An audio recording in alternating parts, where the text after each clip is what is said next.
자, 세 번째 내용은 결과형 리턴 값 부분에 대한 얘기입니다. 자, 결과형 리턴 값은 메소드를 실행한 후에 결과로 되돌려 주는 값을 이야기하는 겁니다. 제가 앞서 설명드린 바와 같이 상사가 일을 시키고 나서 결과 보고해 라고 했을 때 결과를 되돌려 주는 거, 그게 바로 결과형 리턴 값인데요. 이것을 결과형 리턴 값을 사용하기 위해서는 return이라는 예약어를 같이 이용을 하셔야 됩니다. 이때까지는 어떠한 값을 되돌려주는 것이 없었기 때문에 무조건 이 리턴 예약어를 생략하고 사용을 했었는데요. 원래는 생략이 아니라 정상적으로는 적었어야 된다라는 거 알아두시고요. 그러면 얘를 한번 사용해 보도록 할게요. 지금 우리가 앞서 작성한 이러한 예제들 사이에도 물론 무엇이 있어야 되냐면요. 메소드를 실행한 이후에는 결과형 리턴 값이라는 것이 있어야 됩니다. 그래서 결과형 리턴 값을 보시게 되면 지금 현재 void라고 되어 있죠. 이것은 무슨 의미냐면 뭐 아무것도 되돌려 줄 거 없다. 실행 다 하고 퇴근해 버려라 라고 하는 return이라는 것이 마지막에 그냥 적혀 있었다는 얘기입니다. 그렇기 때문에 return 문장을 딱 만나게 되면 요 뒤에 사실은 뭔가 값이 적혀 있으면 그게 return이 되어 주거든요. 요 리턴 문장하고 무엇이 매칭되어야 되냐면 얘랑 매칭이 되어야 됩니다. 지금 리턴을 딱 선택하니까 어떻게 되냐면 얘랑 같이 색칠이 되어버리죠. 이렇게 색칠되는 이유가 요 리턴 문장의 뒤에 적히는 결과값과 앞에 있는 요 자료형이 매칭이 되어야 된다라는 뜻인데 지금은 되돌려주는 것이 없기 때문에 void다. 뭐 이러한 뜻입니다. 그러면 여기에 메인 메소드도 역시 마찬가지로 실행 다 하고 나면 return이라고 해서 결과물을 적게 되면 역시 void하고 매칭되어 있다는 뜻입니다. 그래서 항상 메소드 뒤에는 return이라는 것이 항상 따라다니게 되어 있었는데요. return이 그렇다고 해서 메소드의 제일 끝부분에 적혀라 라는 그런 그 약속은 없습니다. 중간중간이라도 필요하다면 이 return문을 사용해서 되돌려 줄 수 있습니다. 그래서 일단 return이라는 것은 현재 실행하고 있는 내용들 중단하고 되돌아가라. 자신을 호출한 곳으로 되돌아가라. 그러한 뜻인데 되돌아가면서 무슨 값이 필요하다면 그걸 가지고 가라. 라는 것이 return문이라는 거 일단 기억해 두도록 하자고요. 자, 그럼 이러한 리턴문의 종류에는 그 위에 적히는 아까 보이드 위치에 적히는 종류에는 어떠한 것들이 있는지 한번 볼까요? 첫 번째, 보이드 형태가 있을 수 있습니다. 이거는 실행 후에 되돌려줄 값이 없을 때 지금까지 우리가 사용했던 그러한 형태입니다. 자, 두 번째로는 원시 타입의 자료형. 원시 타입의 자료형이라는 것이 8대 자료형이 있잖아요. 인티저, 플로트, 뭐 더블, 캐릭터, 뭐 쇼트, 뭐 이런 것들요. 그러한 8대 자료형들을 전부 다 기재할 수 있고요. 다음 마지막으로는 클래스형. 클래스형 대표적인 예는 래퍼 클래스도 있죠. 인티저, 그 다음에 뭐 플로트 또 있죠. 스트링이라는 클래스도 클래스형이잖아요. 그러한 클래스 형태나 인터페이스형 모든 형태가 다 된다라는 뜻입니다. 그래서 자바에서 사용하는 어떠한 타입이라는 타입은 모두 다 리턴형 결과형 리턴 값으로 사용할 수가 있다라는 거 기억해 두시고요. 그렇다면 이 결과형 리턴 값에 대해서는 여기에서 이러한 식으로 한번 알아보도록 하죠. 자, 세 번째 예제를 만들어 봅시다.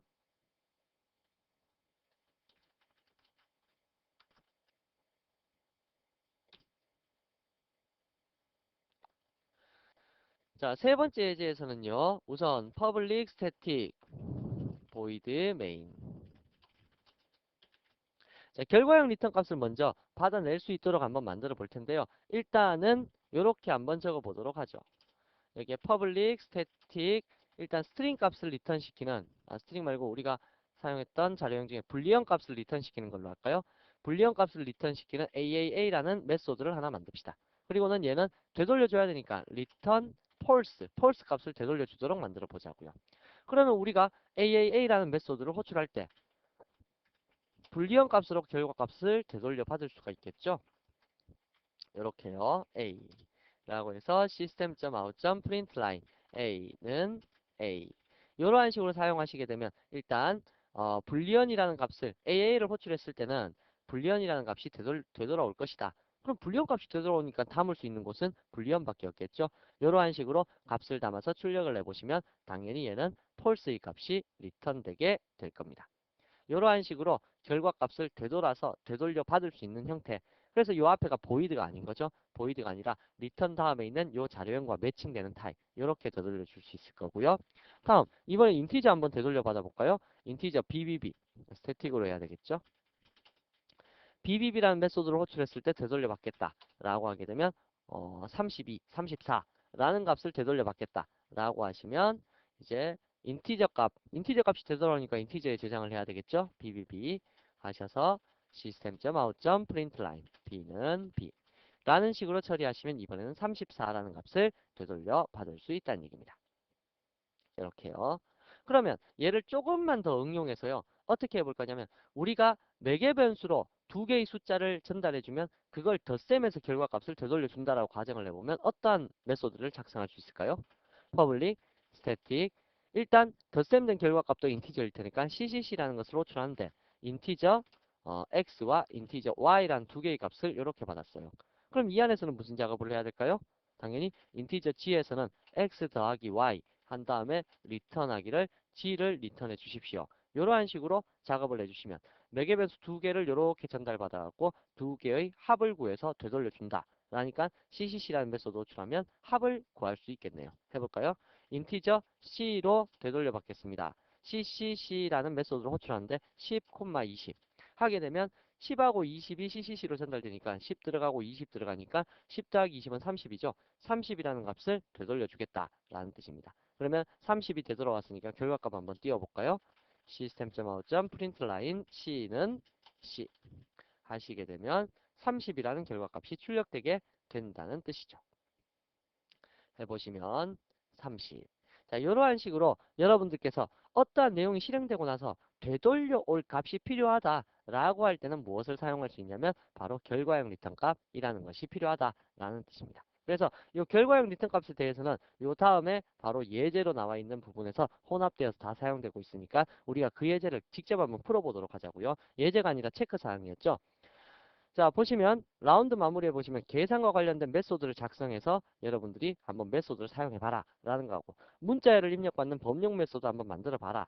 다음에 세 번째로 숫자를 입력받는 범용 메소드 한번 만들어 봐라. 뭐 이렇게 되어 있는데요. 이것을 처리하기 위해서 다음과 같이 작업이 가능하다는 뜻입니다. 우선 네 번째 예제로 작성을 해 보시게 되면요.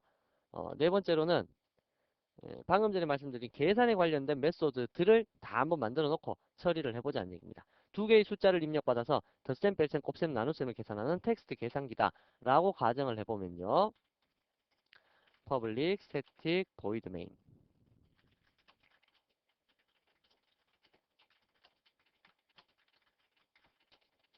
자, 일단 두 개의 숫자를 입력받아서 처리를 해야 되기 때문에 두 개의 숫자를 입력받는 형태 한번 만들어 볼까요? 버퍼 더 리더가 필요할 거고요.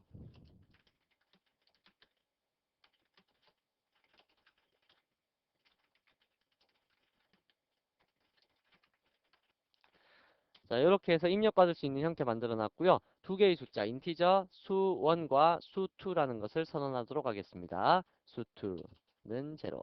자, 두 개 선언했고요. 결과값을 담을 수 있는 합이라는 공간을, TOT라는 공간을 하나를 생성시키겠습니다. 자, 생성시킨 다음에 물어봅시다. system.out.print 수1은 원은 하고 물어봤고요. 첫 번째 수를 입력받아야 되겠죠. integer.pass int in.readline. 다음에 system.out.print 수2는 하고 물었고요. 다음에 수2에 대해서도 입력받도록 하겠습니다. 수2는 integer.pass int. 자, 이렇게 만들어 놨다고 가정합시다. 그럼 일단 다음으로 연산자가 필요하겠네요. 캐릭터 연산자라는 공간도 하나 만들어 둘 거고요. 연산자도 입력받아 볼까요? system.out.print 연산자는 플러스 마이너스 곱하기 나누기만 처리하도록 하겠습니다. 문제는 연산자 입력받을 때요. 플러스 마이너스 곱하기 나누기가 아닌 다른 연산자 들어오면 그럼 다시 입력받아야 되겠죠. 그러한 거 처리하는 게 앞에서 배운 두 알문이었잖아요. 써먹어 보자고요.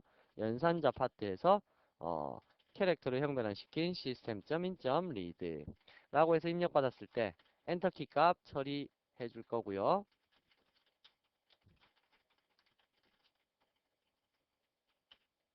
이때는 엔터키 값 한꺼번에 처리하는 게 in.readline 해버리시면 이것도 엔터키 값 한꺼번에 처리하는 방법입니다. in.readline은 원래 문자열 입력받는 거잖아요. 얘는 자체적으로 엔터키 값 처리된다 그랬죠. 그래서 얘가 엔터키를 딱 치면 얘가 받아갖고 그냥 처리할 수 있도록 이렇게 놔두셔도 관계는 없습니다. 그래서 do while 하셔서 어떤 조건을 비교하시면 되냐면 연산자가 무엇도 아니고요. 플러스도 아니고 동시에 연산자가 마이너스도 아니고 동시에 연산자가 곱하기도 아니고 동시에 연산자가 나누기도 아니다라면 이건 무슨 뜻일까요? 플러스도 아니고 곱하기도 아니고 마이너스도 아니고 나누기도 아니다. 그러면 플러스 마이너스 곱하기 나누기 중에 입력된 값이 없다라는 얘기하고 똑같죠? 그러면 이게 아니다라면 그것이 참이라면 아닌 것이 참이라면 그러면 do로 가겠다 라고 해서 다시금 입력받는 이러한 두 알문으로 작성을 하시면 연산자를 정상적으로 입력할 수 있다는 얘기입니다. 그래서 요걸 이러한 것들도 기억해 두시는 게 좋습니다. 자, 그래서 이렇게 작성을 해 두시고요. 이제 한번 처리해 볼까요? 스위치 케이스에 의해서 연산자를 호출할 수 있도록 해보자고요. swit ch 스위치 연산자의 값에 따라서 케이스 어떠한 경우에 플러스인 경우에는 누구를 호출할 겁니까? 라고 하면 합 TOT에다가는 합을 구할 수 있도록 이렇게 호출할 겁니다. 수원 콤마 수투 브레이크. 그럼 다시 말하면 요거 수원하고 수투를 합이라는 요 함수에 보내면 요 메소드에 보내게 되면 자기가 알아서 두 개 덧셈 구해갖고 TOT에 되돌려 주겠다 그 뜻이 되니까 메소드로 처리하겠다 그 뜻입니다. 우리가 지금 처리하려는 것이요. 다음 두 번째 케이스 마이너스라면 TOT는 합이 아니라 차 수원 다음에 수투 두 개의 값을 보내줄 거고요. 다음에 케이스 나누기라면 곱하기라면 TOT에다가는 MUL 뭘 다음에 1, 2 보내면 두 개가 곱셈된 결과값이 되돌아올 거고요. 그렇지 않고 나누기라면 TOT에다가는 div 수원 수투 이러한 식으로 결과값이 되돌아올 수가 있을 거다라는 뜻입니다. 그럼 여러분들이 스위치 케이스 끝난 다음에 뭐만 적으시면 돼요? system.out.println TOT는 TOT다. 뭐 요렇게만 기재하셔도 되고 상세하게 좀 적으시려면 수원 더하기 연산자 더하기 수투 더하기 이퀄 TOT 이렇게 적으셔도 관계는 없겠네요. 그래서 제가 지금 테스트 해보려는 것이 뭐 위에 있는 이러한 내용들은 이미 앞에서 배운 것들이기 때문에 이거 테스트 해보려고 했던 게 아니고요.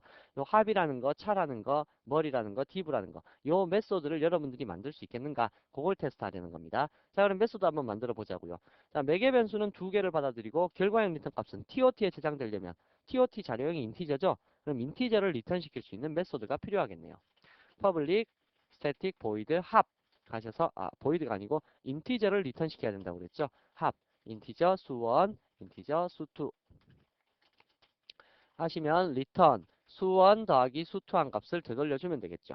그죠? 다음 두 번째로는 public static 인티저를 리턴 시키는 차 인티저 수원 콤마 인티저 수투 하시게 되면 return 수원 마이너스 수투 이렇게 하면 될 겁니다.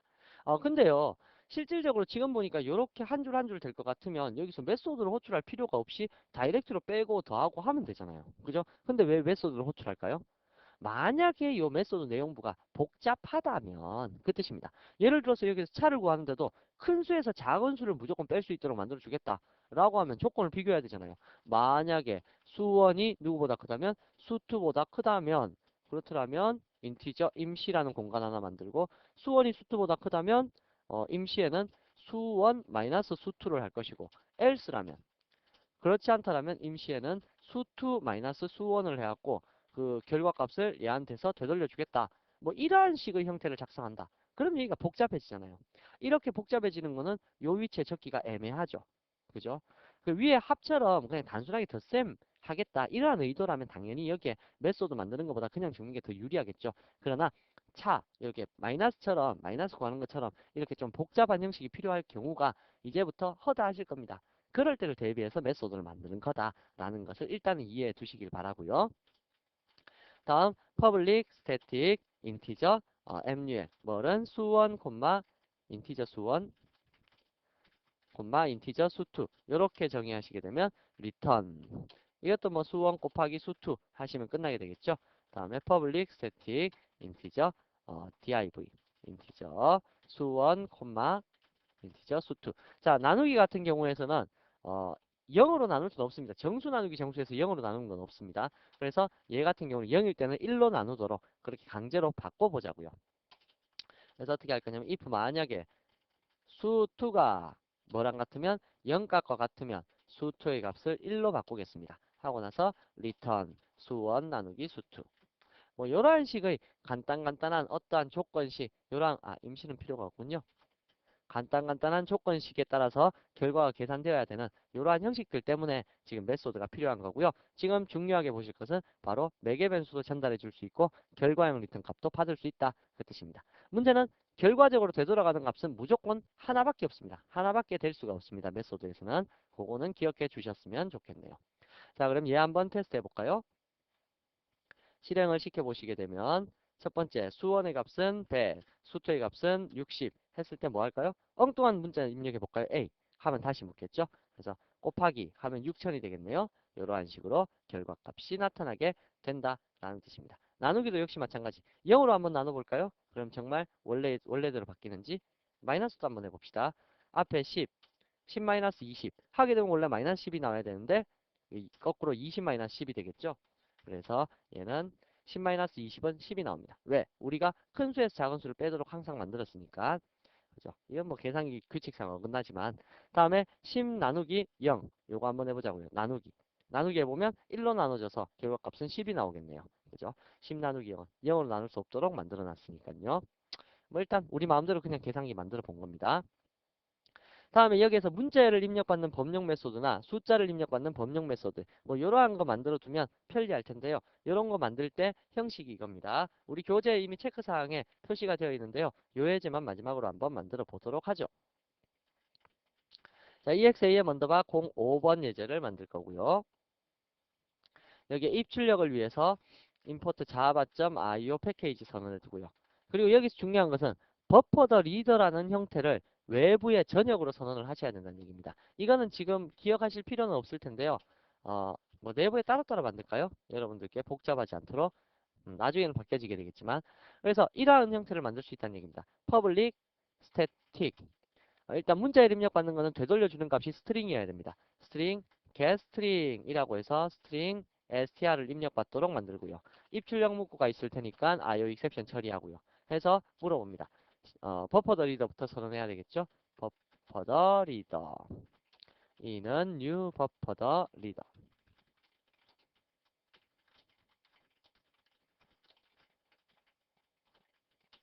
하셔서 물어볼까요?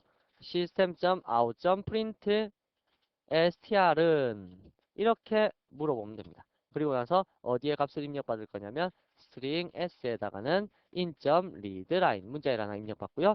return 되돌려줍니다. 무엇을? s를요. 자, 이렇게 입력하게 되면 우리가 뭐를 묻든 간에 getString 하셔서 여기에 이름 값을 딱 하나 입력해주면 뭔가의 값을 입력받아서 결과값까지 되돌려주는 이러한 범용 메소드 하나 만들 수 있고요. 유사한 방법으로 인티저를 입력받아서 처리할 수 있는 이러한 형태도 하나 작성해서 만들어 줄 수 있습니다. 그래서 integer getInt라고 할까요? getInt 역시 무엇에 대해서 물어봐야 되니까 이건 문자열로 전달돼야 되겠죠? 해놓고는 여기에 인티저로 처리를 바꾸시면 될 겁니다.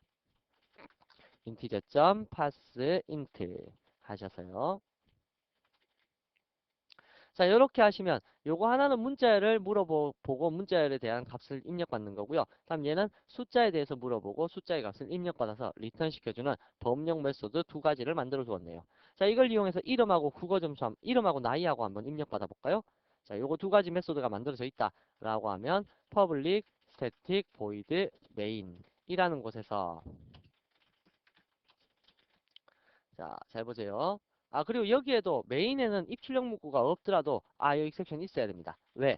제가 앞서 설명드렸다시피 입출력 문구가 있는 이러한 throws IO exception 있는 메소드를 지금 이 안에 쓸 거거든요. 호출해서. 그렇게 호출해서 쓰면 얘가 throws IO exception이 있기 때문에 메인은 자동적으로 exception이 발생하게 됩니다. 그래서 요건 예외 전가 파트에서 제가 다시 한번 설명을 드린다고 했었습니다.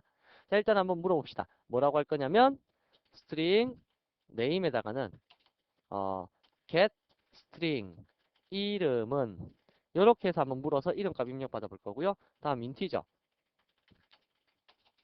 get int 나이는 뭐 이렇게 한번 물어볼 겁니다.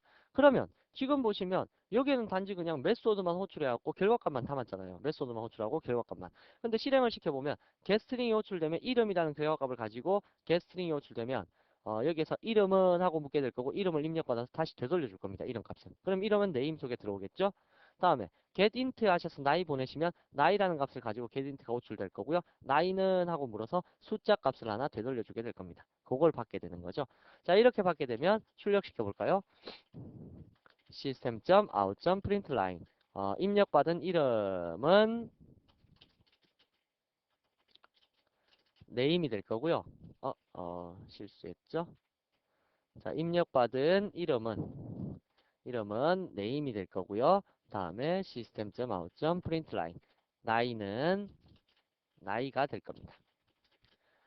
자, 이런 식으로 테스트를 해보시면 우리 메인에서는 지금 4줄밖에 안 적었죠. 그죠? 요 복잡하던 부분들을 전부 다 메소드와 처리했기 때문에 우리 눈에 보이는 거는 실질적으로 요 4라인밖에 없다는 겁니다. 자, 그래서 책에 설명드린 범용 메소드라는 것이 요럴 때 쓰일 수 있다라는 거고 물어보시면 김승현 그죠? 20살 뭐 이런 식으로 적어서 표시를 할 수 있다는 얘기입니다. 20살이냐고요? 믿거나 말거나죠. 자, 그러면 여기까지 하셔서 여러분들께서 자바의 메소드 파트까지 한번 살펴보셨네요. 자, 그러면 이번 수업 여기까지 하겠습니다. 수고하셨습니다.